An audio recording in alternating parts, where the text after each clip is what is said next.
Les gars, le Bitcoin a majoritairement latéralisé au cours de ces quelques derniers jours. Cependant, j'aimerais au cours de cette vidéo aborder quelques différentes opportunités importantes qui subsistent sur le marché et surtout la nécessité d'adapter légèrement notre approche pour continuer à générer des gains significatifs.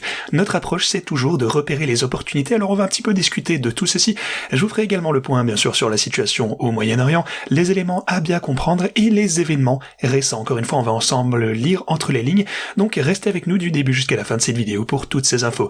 Bienvenue à tous, je m'appelle Maxime et je vous apporte chaque jour des nouvelles vidéos en français sur la crypto. Si vous êtes nouveau sur cette chaîne, alors soyez sûr de vous abonner et d'activer la cloche dès maintenant. Alors, ceci étant dit, allons droit au but. Comme vous pouvez le constater, effectivement, le Bitcoin n'a pas fait grand-chose au cours de ces quelques derniers jours. On a tout de même une lente progression à la hausse. Regardez ça, on est en train progressivement de remonter. On a tout de même une tendance de réaliser des sommets ainsi que des creux de plus en plus haut, même si c'est pas très convaincant, mais c'est toujours mieux que rien. Donc cette tendance haussière est toujours intacte, ce qui est excellent pour le Bitcoin, même si, comme je vous le disais, au cours de ces quelques derniers jours, le prix est resté sensiblement le même depuis le 22 avril. Donc durant la dernière semaine, eh bien le prix ne nous a pas proposé grand-chose d'intéressant. Le marché recèle cependant tout de même de belles opportunités.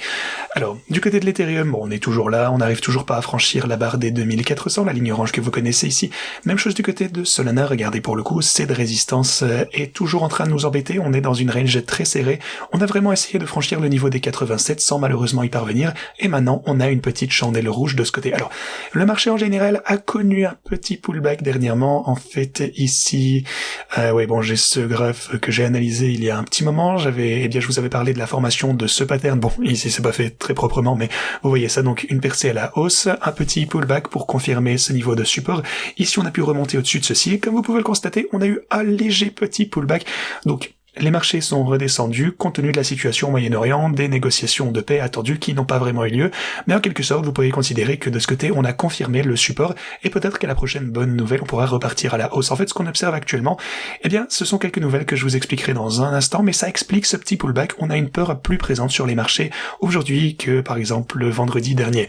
Ceci étant dit, l'heure évolue latéralement, tandis que le pétrole a tenté de franchir le seuil de résistance à ma ligne orange ici sans malheureusement y parvenir, et ça m'amène à souligner les importantes opportunités qui s'offrent à nous sur le marché. Prenez par exemple Intel, regardez ça, son cours a progressé entre jeudi et vendredi, le cours a bondi de 29%, je vous ai parlé de ceci dernièrement, mais ce que vous pouvez également constater, c'est une baisse de 4,5 dernièrement. Alors qu'est-ce que ça signifie? Eh bien, la spéculation et la volatilité qu'on constate actuellement, aussi étrange que ça puisse paraître, eh bien ça se concentre en réalité sur le marché boursier, notamment le secteur de l'intelligence artificielle et de la tech, plutôt que sur la crypto qui, eh bien, généralement est en train simplement de latéraliser. Alors je reste convaincu que le Bitcoin va progresser et bien se comporter plutôt vers la fin de cette année. Cependant, la volatilité est très clairement plus présente sur le marché aux actions actuellement. Donc, durant ces dernières semaines, j'ai consacré beaucoup de temps à rechercher des configurations de trading intéressantes parce que si vous regardez la situation actuelle, ça ne signifie pas nécessairement qu'il s'agit d'un investissement judicieux pour le long terme.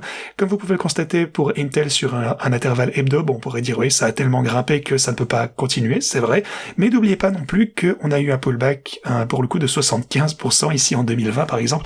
Alors, même si effectivement on a bondi de 80% par rapport au bottom, ici on s'en sort pas trop mal, cependant on a tout de même cette forte volatilité. Donc, qu'est-ce qu'on fait avec ceci? Eh bien, c'est exactement ce qu'on recherche pour notre stratégie de trading. Alors, ce que je vais faire, c'est créer un nouveau portfolio avec des actions, parce que vous pouvez par exemple trader Intel sur, que ce soit Pionex, que ce soit Toobit, sur d'autres plateformes d'ailleurs que je vous dévoilerai également prochainement.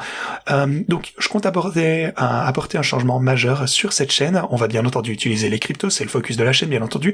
Vous pouvez trader des cryptos, mais également des actions sur les plateformes crypto, et c'est ce qu'on va faire davantage ici. Je vais également élaborer des stratégies de trading pour des actifs plus traditionnels, et je pense toujours qu'on va pouvoir réaliser de gros gains à l'avenir, non seulement donc avec le Bitcoin, etc., avec que ce soit les altcoins également, donc on a Solana, Ethereum, etc., mais on peut utiliser nos stablecoins à bien d'autres choses pour gagner de l'argent, par exemple en bourse. Alors, si ça vous intéresse, n'hésitez pas à me le faire savoir. Est-ce que, encore une fois, vous êtes peut-être un puriste des cryptos, que vous en avez rien à faire de la bourse, mais je crois fermement qu'on a une belle opportunité à saisir. C'est aussi le but de savoir se diversifier, notamment en profitant de la volatilité du marché boursier actuellement. Donc voilà, je vous parlerai parlerai de ceci plus en détail dans les jours à venir, mais j'espère que vous avez hâte d'en entendre parler. Alors, pour continuer de ce côté, j'aimerais également vous préparer... Bon, vous savez quoi, attendez, on va finir avec les stratégies de trading ici. Donc, un 25 000 pour Solana, 153 pour Ethereum. Vous avez également ma dernière série de bots ici qui génère toujours des bénéfices incroyables. Alors, si vous souhaitez utiliser ceci non seulement pour la crypto comme Solana, Bitcoin, Ethereum, comme je vous l'expliquais il y a une minute ou deux, mais aussi pour le marché boursier, eh bien n'hésitez pas à vous inscrire dès maintenant sur Pionex avec le lien disponible ici. Vous avez les bonus un peu plus bas et vous avez ensuite le lien vers mes différentes stratégies. De plus, vous pouvez bénéficier d'une offre de dépôt de 10% sur Toobit, donc n'hésitez pas également à profiter de ceci. Ok. À quoi doit-on s'attendre? À quoi se préparer pour cette semaine? Eh bien, l'actualité du Moyen-Orient va se poursuivre toute la semaine. On a également la Banque du Japon qui va annoncer sa décision sur les taux d'intérêt mardi et mercredi, tout comme la Fed. Donc le marché est convaincu à 100% que la Fed maintiendra ses taux inchangés.